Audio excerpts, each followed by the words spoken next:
How's it going, you guys? And welcome to Morning Cup.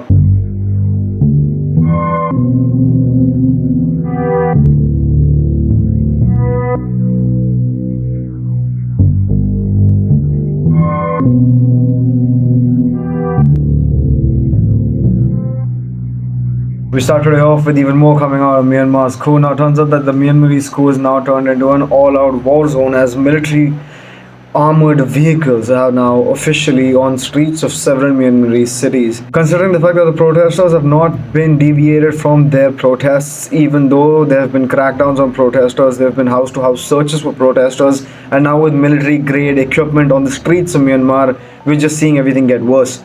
We also understand the fact that the protesters are not being deviated in any way, shape, or form when it comes to use of force.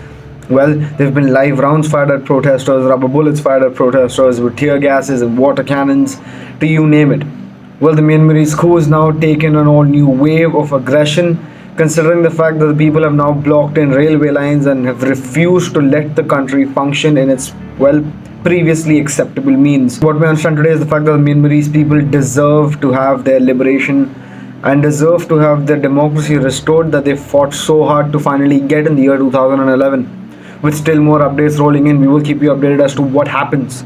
But what we do know for now is that Aung San Suu Kyi, who was scheduled to be released 2 days ago, has now been put in new custody and new charges have been levied against her. So the Myanmarese school leaders have dictated. Further inciting the fact that we have no clue as to how long this is going to actually take for it to dial down in terms of Aung San Suu Kyi or the other senior cabinet members even being released. Her whereabouts are still unknown, but any and all statements that are being put out by the coup leaders are being closely monitored by all international committee members. We move on to the fact that New Guinea has officially reported 3 new Ebola fatalities. Now, Ebola's outbreak was the biggest thing in 2016 with the widespread epidemic in Central Africa. We understood the fact that the Ebola virus was just as dangerous as the coronavirus, with barely enough reach to get out of the continent itself. Unlike the coronavirus, we understand that the Ebola virus was way more deadlier with way more fatality rates than we otherwise anticipated. We understand today that a new epidemic or a new pandemic with the Ebola outbreak instead of the coronavirus is going to be devastating for the world. We move on to Mexico. Mexico's officially received upwards of 870,000 doses of the AstraZeneca vaccine from India. In its next phase of rollouts for the elderly, Mexico has already been receiving vaccines from numerous other sources and has already been starting its rollout of vaccines to its frontline workers as well as its healthcare officials. And now, as the next rollout of the vaccines is aimed towards the elderly, the AstraZeneca vaccine is coming into play. We move on to certain news coming out of North Korea. Now, it turns out the North Korean hackers tried to hack into Pfizer's database as well as hack into numerous other labs where the coronavirus research was going on. South Korean intelligence agencies have dictated that North Korean hackers tried and attempted to hack certain sensitive information that was required to produce a vaccine for North Korea. Now, this was prior to the WHO announcing the fact that it would be giving North Korea upwards of 2 million doses of the vaccine, but citing that the North Korean government has not registered a single case with the WHO, their attempts of trying to cultivate a vaccine by stealing information only dictates one thing. That is that the coronavirus ran rampant across North Korea as well.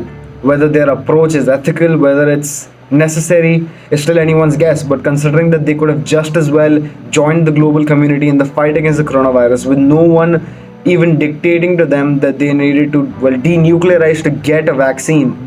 It's just ridiculous to see them resorting to means such as these and illegal activities such as these to get the information that was so widely available to them had they just reached out to the WHO. We move on to the final story of the day, and the final story of the day is about South Africa and the AstraZeneca vaccine. Now, the AstraZeneca vaccine was a vaccine that was sent by the Serum Institute of India to South Africa. But considering the variant of the coronavirus that is running rampant across South Africa, we understand today that the South African government and Ministry of Health in South Africa have returned upwards of 1 million doses of the AstraZeneca vaccine.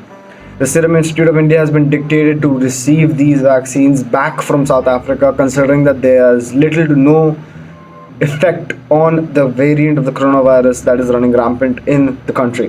What we understand is that South African Ministry of Health might resort to another vaccine or might resort to an all-new approach when it turns to curb this new variant. But with the AstraZeneca vaccine, they have not received the same amount of success that the rest of the world has seen. that just entails to one thing, that the coronavirus is mutating at a faster pace than we can catch up to it. That just leaves us with more questions than answers as to when this pandemic will ever be curbed. Until then, we understand the fact that the world is evolving as we speak.